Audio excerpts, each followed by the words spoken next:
nem uma pedra, mas não nasceu no osso. É um tumor de partes moles. Tumor desmoide, um tumor extremamente agressivo, que ainda é uma dúvida e traz muitos problemas, tanto para o ortopedista oncológico como para toda a medicina, de como tratá-lo com êxito. E aí vem as perguntas. Ele pode nascer em qualquer lugar do corpo? Ele espalha para o restante do corpo? A cura só vem com a cirurgia? Esse e muitos outros detalhes eu vou te contar no decorrer desse vídeo. Mas anota, no fim eu vou te dar uma chave para o melhor tratamento dele. Meu nome é Bernardo Crisóstomo, eu sou ortopedista oncológico, especialista em tumores ósseos e tumores de partes moles.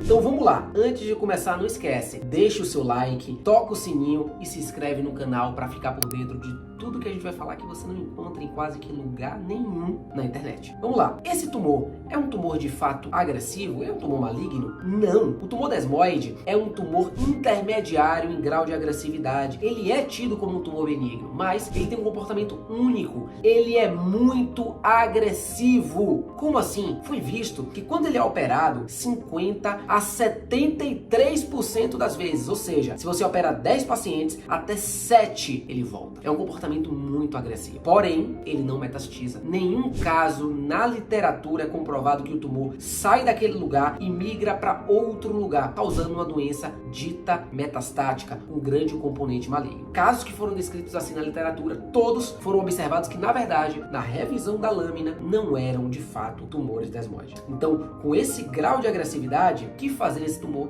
se ele não é um tumor maligno? Conceito, o que é o tal do tumor desmoide? Ele tem outros nomes, como fibromatose agressiva. O desmo veio de tumor que nasce no tendão. E ele, na verdade, nasce em qualquer tecido conectivo, normalmente entre o osso e a pele. Tá ali dentro. A gente fala principalmente de músculos, tendões, fáscia, aponeurose, que são tecidos que têm origem ou muscular ou origem fibrosa. Fibrosa, quando eu falo fibrosa, gente, entende como aquele tecido cicatricial, que é quando você faz uma cirurgia, não fica aquela cicatriz na pele? Imagina que fica também lá dentro. Essa é a origem dele. E ele é um tumor relativamente raro. Compõe apenas 3% dos tumores de partes moles, de todos os carocinhos, bolinhas que podem aparecer, mas ele talvez seja o mais desafiador que existe. Quem tem? Vixe, doutor, eu tenho um carocinho aqui, será que pode ser esse tal do tumor desmoide? Olha, é amplo o leque, mas são principalmente pacientes na idade fértil até 40 anos. Essa é a grande faixa etária. O pico mesmo é de 25 a 35 anos, onde se concentra a maioria dos pacientes, mas sabe-se que 10% dos casos são crianças abaixo de 10 anos. E também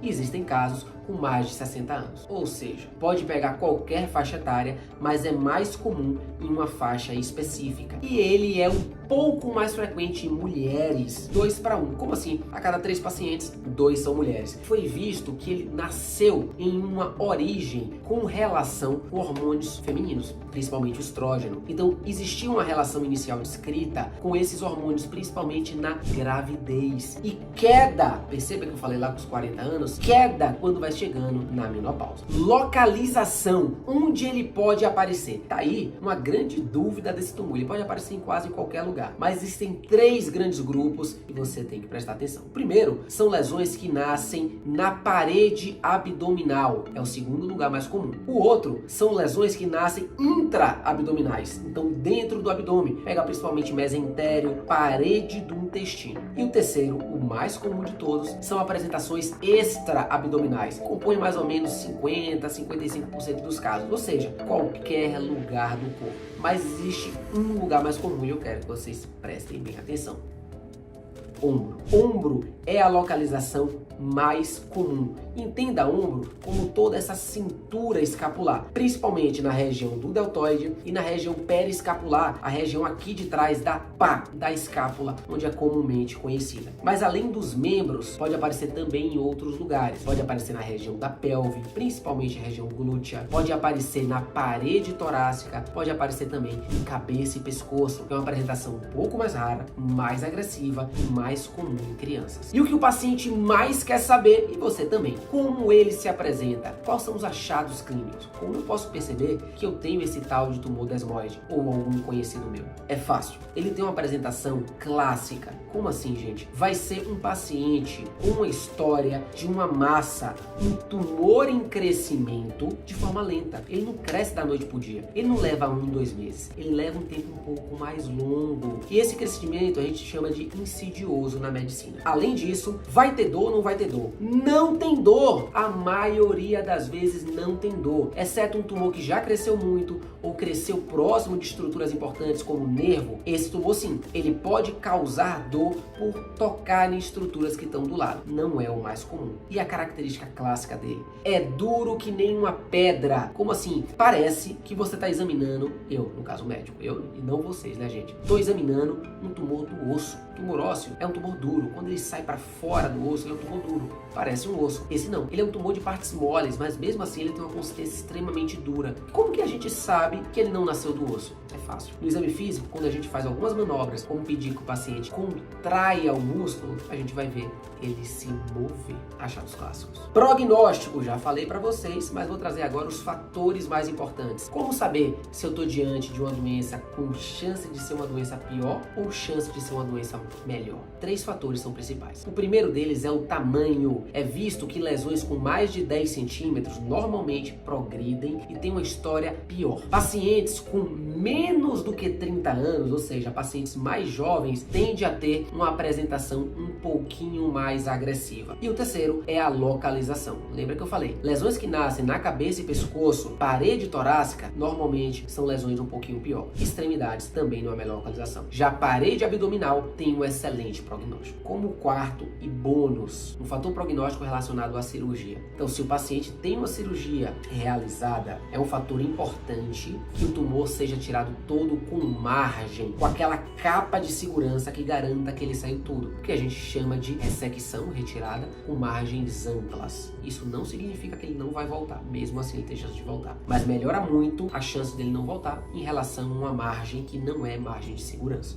Tratamento. Como tratar esse bendito tumor, gente? É uma briga, uma luta na medicina para buscar essa resposta. Existem vários estudos saindo o tempo todo tentando desvendar, mas por ser um tumor relativamente infrequente, os estudos também têm poucas pessoas e são de difícil conclusão. Mas vamos lá, sem enrolação, sem ficar em cima do muro, que é a mesma forma que eu trato o meu paciente. 5 formas principais. Primeira, Active Surveillance. O que é isso, gente? Observação ativa, não tratar. É um desafio isso. Essa recomendação é feita quando você está com um médico responsável, especialista em tumores de partes moles, como ortopedista oncológico, e ele te acompanha muito de perto. Existem protocolos muito bem estabelecidos, com exames para avaliar se essa lesão cresce ou não cresce. Por quê? Porque a história dessa lesão, ela é muito variada. Como assim? É visto que 20% delas regridem, voltam, somem sem fazer nada. Porém, 50 a 60% das vezes, ela fica estável, ela nem cresce nem diminui. Mas existe um percentual importante em que a lesão pode aumentar. Foi um. Cirurgia. Até muito tempo atrás, se a gente buscar 10 anos para trás, a cirurgia era a primeira opção de tratamento. Sempre prezando por cirurgias de margens amplas. Então aquela cirurgia que a gente vai tirar com a capa importante. Porém, a chance do tumor voltar é muito grande. E uma cirurgia sucessiva a outra cirurgia em um tumor do bem, um tumor benigno, acabava trazendo muitas sequelas, cicatrizes e comprometimento de função. Terceira, radioterapia. Mas tem um problema.